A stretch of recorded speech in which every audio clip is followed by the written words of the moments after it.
Let's do Inktober round 5. Hello guys, yes, you heard me right, round 5. This is my 5th consecutive year doing Inktober, and I've been so excited ever since I received the prompts.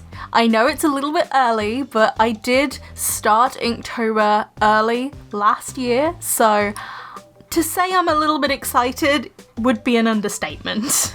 So this video is actually going to be delving into my supplies, my plans for this Inktober, as well as some tips and tricks later on in the video. So if you're interested, keep watching or listening. Let's get started. So first of all, you actually need a place to put your Inktober stuff.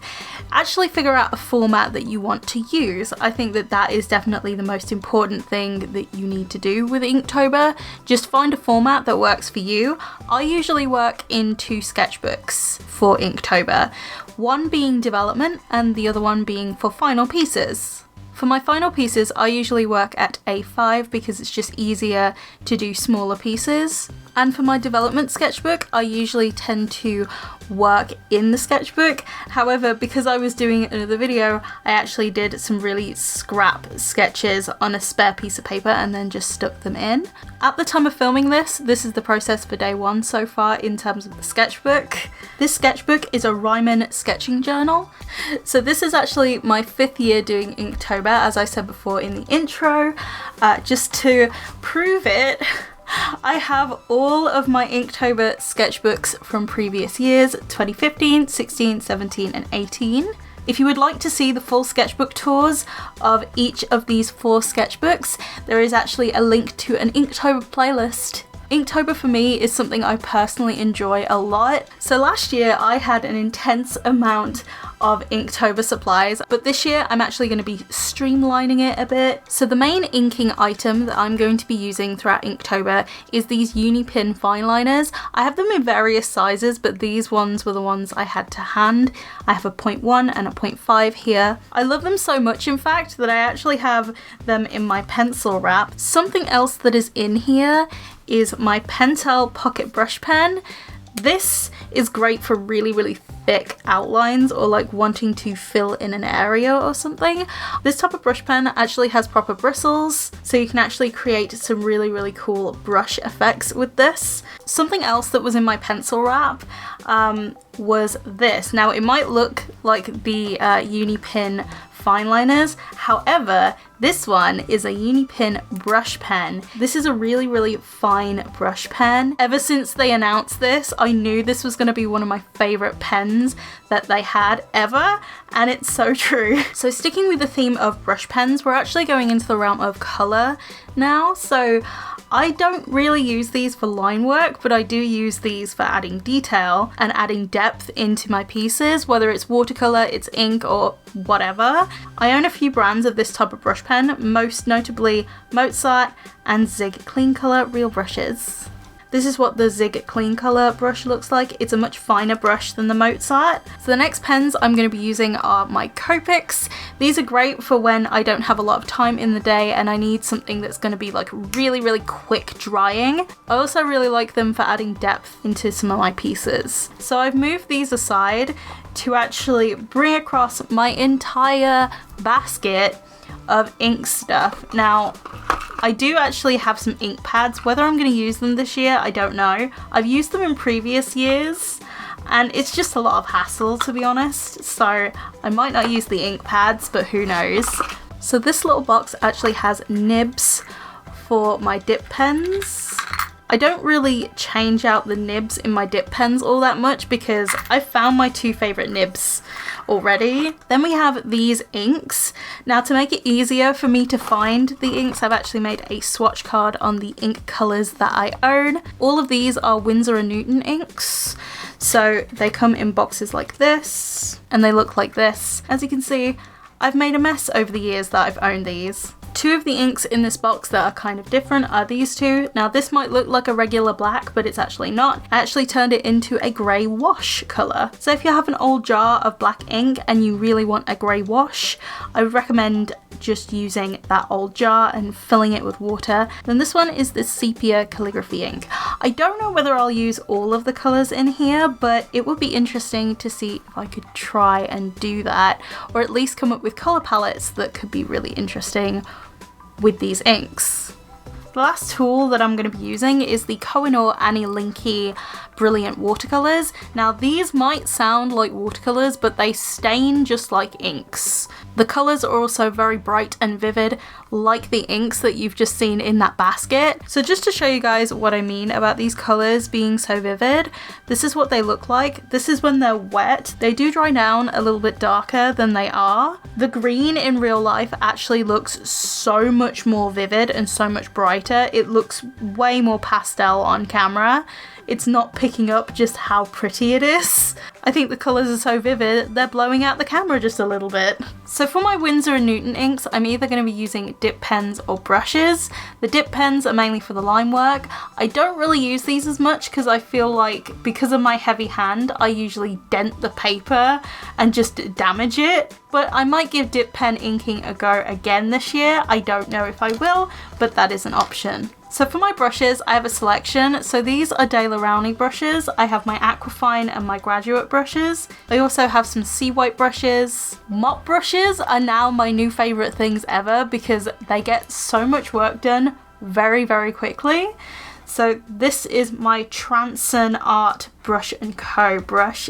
This one is number 2 brush. And then this one is my Raphael 3/0, I think. You can tell how much I love this brush because parts of the plastic have actually flaked off this brush. So let's get on to day 1 and some tips and tricks for Inktober. So because this is my 5th consecutive year doing Inktober, I thought, why not actually give you guys some tips about how I get through Inktober. Now this is not the be all end all tips and tricks survival guide, whatever you call it, but it's what I've been using for the last 5 years to get myself through Inktober each year, even with the busyness that is life.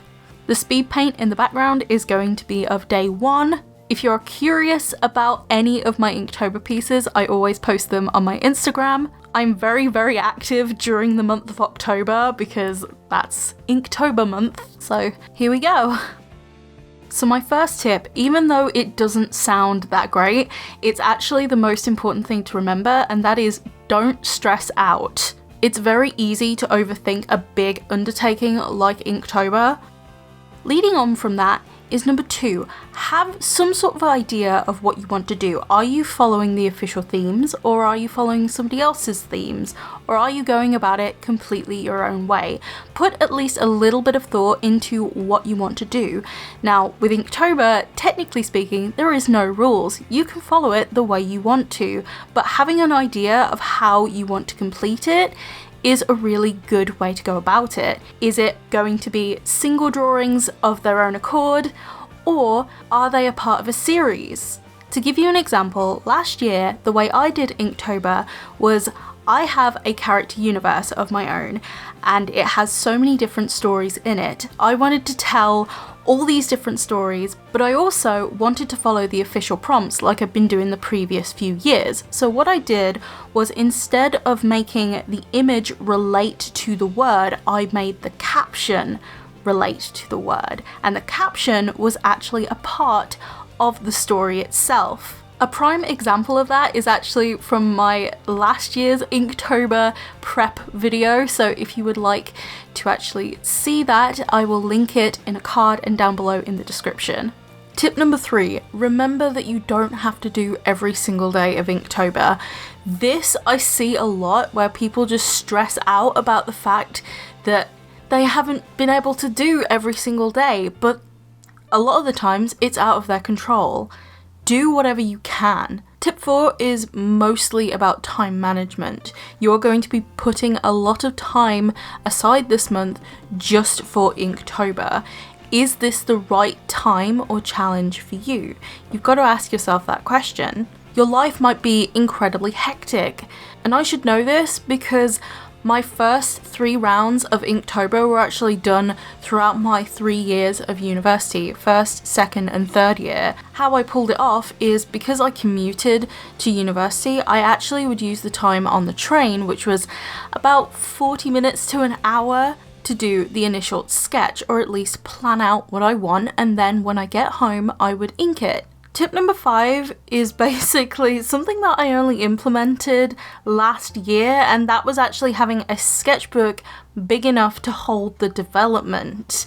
Now, I actually have 2 sketchbooks, one that focuses on development that is decently big, because you'd be surprised how many development pages you can get out of just one day's worth of Inktober, because you're sketching out your initial ideas, you want to finalize a sketch. It can take up a lot of pages, so that's why having a separate development sketchbook that is big enough is great. My final Inktober sketchbook is usually a mixed media pad. This is just the method I use personally. You don't have to follow this. In fact, you could actually use a completely different method entirely, and you could just do free-form doodling on one big sheet of paper and chip away at it every single day. You don't have to be incredibly structured with it. Number 6, remember each piece does not have to be perfect. They can be as rough or as polished as you want them to be. This also links into the time factor. Do you have the time to do something just so incredibly detailed? Number 7 is every day is going to be different, so take every day as it comes. Don't think of the challenge as one big huge block of time. Don't do that, because you will easily get overwhelmed. Take every day as it comes, or every week as it comes. Tip number 8 is if you're using colour.